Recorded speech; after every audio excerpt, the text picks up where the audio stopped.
something you long believed to be true but realized wasn't? Well, as one of the main opponents of the Illuminati, I always wanted to know what information they had that we didn't. Now, we finally have an update on the drowning death of Malcolm-Jamal Warner. Now, according to ABC7, they stated that Malcolm-Jamal Warner had drowned while he was on vacation in Costa Rica. Now, the article goes on to say that Warner had drowned off the coast of Costa Rica on Sunday. Life, it's fragile, and in the blink of an eye, You never know. you never know. So speaking of legacy, what do you hope that your legacy is going to be? Katt Williams been shouting this for years. If you don't play the Hollywood game, they'll toss you to the side. Part of me that I will be able to leave this earth, knowing and people knowing that I was a good person.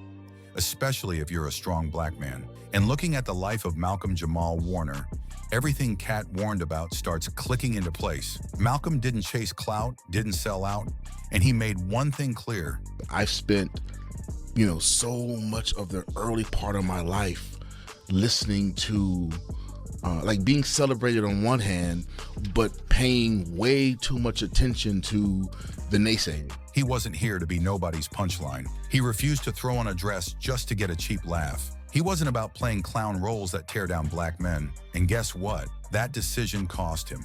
Not because he lacked talent. Oh no. First things we saw when we pulled up to the beach. Signs in Spanish and English warning people about potentially hazardous conditions. This sign even giving a roadmap for how to escape a rip current. He had it all. But because he said, nah, I'm not with the games. And now that he's gone, the media suddenly want to cry out, legend. Where was all that love when he was alive? Where were the tributes when he was standing firm? Rican Beach, where officials say a dangerous rip current swept away Malcolm-Jamal Warner, the Cosby Show star, drowning in secluded paradise on Sunday. What makes that beach so treacherous? It's similar to other beaches where there are strong rip currents that are deceiving. Mike Geist helps run a volunteer lifeguard organization here. He says while no lifeguards were on duty that day, Geist's friend, who happens to be a trained lifeguard, was there to surf and discovered Warner unresponsive in the water. Costa Rica's Red Cross says they were able to rescue another man alive who was taken to a clinic in critical condition. Rica, Jesse, officials say Warner's autopsy is now complete.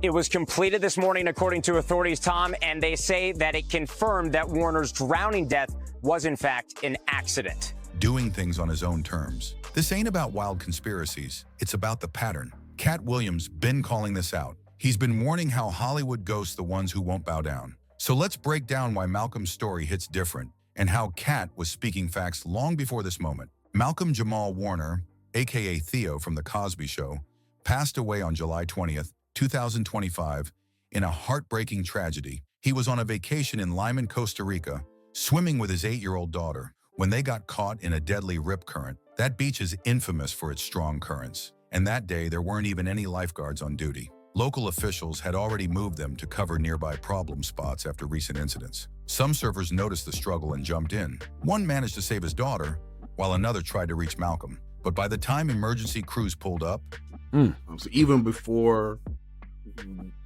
conception, we were very clear we were having a girl. And I knew that I needed a girl first to kind of ease me into it, because I have a pretty good idea of what kind of father I would be. Mm-hmm. So I needed a girl to kind of, slow me down and warm, soften me up, if you will. So for me, raising my daughter, I came into fatherhood already with a certain maturity and certain understanding of male-female dynamics.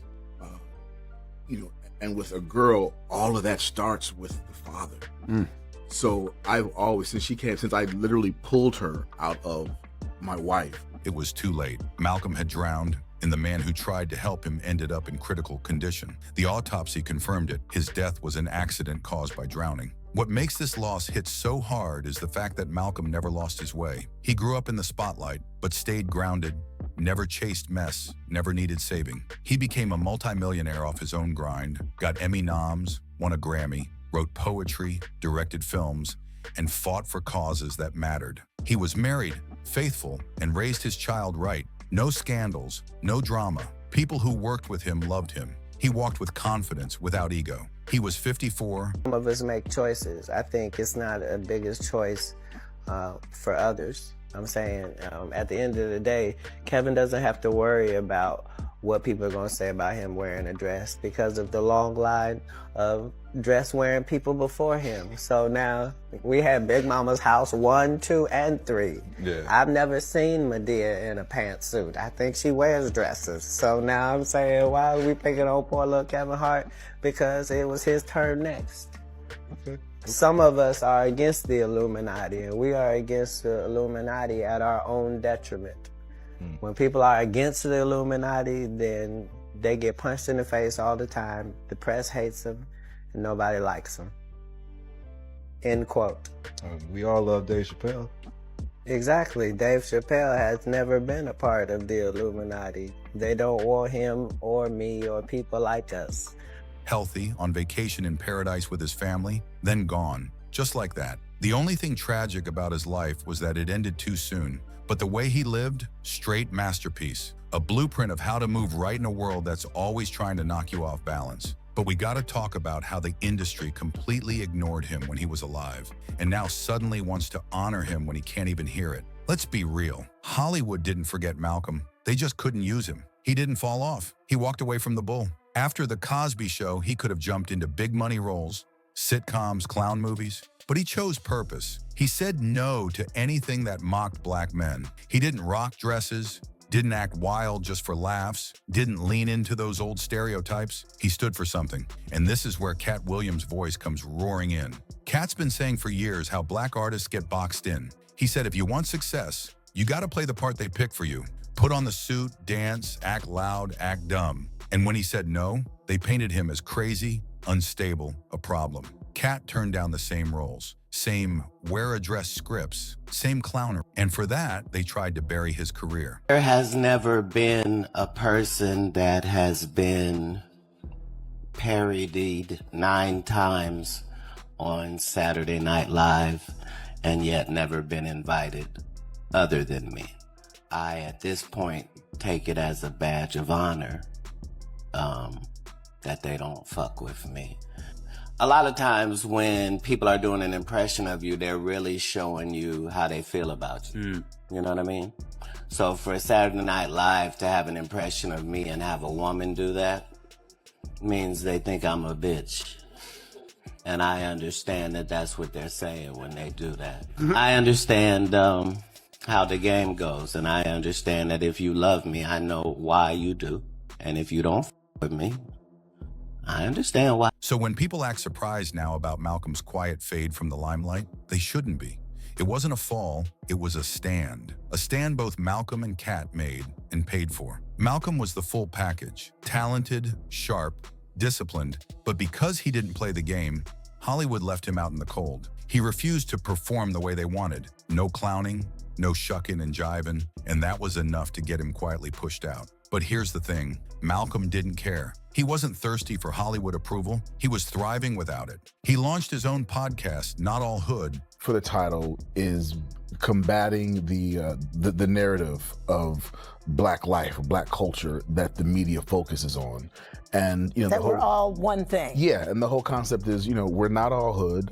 The black community is not a monolith. Where he spoke raw truth about how mainstream media paints black folks with one brush. Instead of bowing down to the system, Malcolm used his voice for purpose. He poured himself into real work, acting and producing plays, documentaries, and projects about black history, education, and systemic injustice. Back in 2021, Malcolm even wrote a bold op-ed for the Television Academy, straight up calling out the gatekeepers. He said white execs, producers, writers, and directors There'd be a moratorium on both of those words in hip-hop because it's low-lying fruit, it's so easy, everybody fucking does it, to the point that it's corny. Like there are MCs who I love, who I cannot listen to anymore because I love J. Cole, but I had to stop listening to J. Cole because I got tired of hearing nigga and bitch. as much as every two sentences, because he's proven himself to be such a incredible lyricist that you think it's just too low-hanging fruit for him to use those words. I feel like were the ones controlling how black people show up on screen. And even when the doors creaked open, black creatives were given just enough freedom to feel included, but the old stereotypes still stuck around. Even when the characters were lawyers or doctors, the writing would still flatten them. Malcolm wasn't scared to check the culture either. He called out modern hip-hop for the way it pushes misogyny and toxic masculinity, and he demanded more healing and accountability in the community. When the Kendrick versus Drake drama blew up last year, and Drake beef, which, you know, they talk about how much they hate each other and give all these references to violence and that sort of stuff. Yeah. Do you think, even though we enjoy those songs and they're bops, do you think that has a detrimental impact upon the culture ultimately? Ultimately, yes. It's been normalized for, you know, us to call ourselves the N-word, right? And we like to talk about how we've taken the power of that word back. But I'm of the school of thought. If I'm trying to speak love and upliftment to my brother, why am I going to borrow a word from people who use the word because they hate me? But we get caught up in, oh, well, we're turning the N-word into a positive.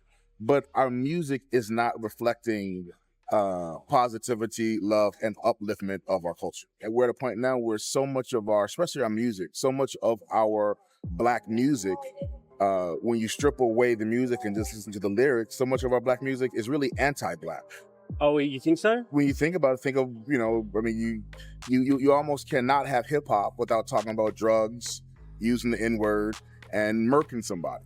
Right. You know, or calling a female, you know, a bitch or a hoe. Like that's become we've normalized that so much that I think we need a space where we can say, wait a minute, that's not all who we are. Malcolm didn't jump on the hype train. He criticized how hip-hop only gets mainstream attention when it's promoting beef and destruction. So when Katt Williams says the industry only embraces you when they can shape your story, this is exactly what he's talking about. Malcolm wanted to show black men as layered, smart, and human, but folks wanted him stuck in that teen heartthrob box or playing the goofy sidekick. He wasn't going for that. He turned down roles that would have made him more famous but stripped away his respect. And at the same time, you had other black actors blowing up by doing the opposite, chasing the checks, playing into every tired stereotype. Some of them won big, but Malcolm? Care how people feel about the ritual. It's about does following the ritual work.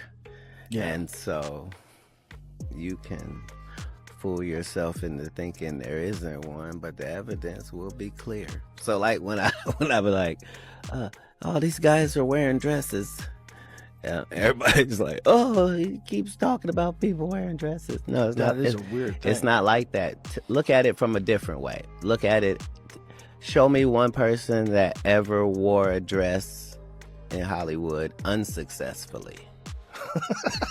He stayed true, and that choice came with a price. He hinted in interviews that even his own team would say things like, "You're too serious, you're not marketable," basically telling him, "You're too black, too deep, too real." So the call stopped, and just like Katt said, they erased him because he wouldn't play the fool or go through their little humiliation rituals. Facts. Now suddenly that he's gone, Hollywood wants to throw flowers, media posts. First time it made me think of black excellence in a different way, right? Like because black excellence now is attributed to fame and money. Never. So that's been my issue. Never for me. With it. But now when I'm looking into the story, like black survival in and of itself is black excellence. Because we've always had to supersede, do better, and more things have been put in our way to cross over. And see, the thing about it, I don't ever look at it as a subset. I look at it as special. Because excellence, white people mediocre. Always have been. They don't have to try as hard. They don't have to, because somebody else will come clean it up. We've never had that luxury. We've always had to be twice, 10 times as good. So black excellence is better. It's just what it is. We just put black on it because it is. We've had to always be that. We've never, no matter what we've done, and even when we're better than them, they still will find a way to put somebody over us. That's just what it is. Tribute videos and touching stories about what a pioneer he was. Where was all that energy before? They didn't honor him when he was doing meaningful work. They didn't give him his flowers while he was alive. Award shows overlooked him. Big platforms barely touched his content. And now they're hyping unreleased Malcolm projects. Networks are rushing to slap together tribute specials. Celebs are posting long-winded captions. It's wild. It's like the second he passed, Malcolm became the safe black man they could praise without being challenged. And that's the industry's go-to move. They wait until you can't speak up anymore. The media focuses on. And, you know, that we're all one thing. Yeah, and the whole concept is, you know, we're not all hood. The black community is not a monolith.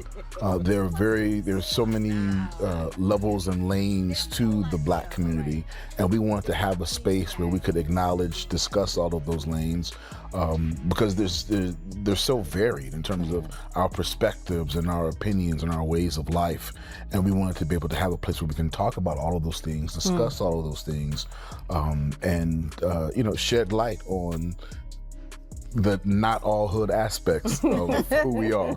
All right, and Candace.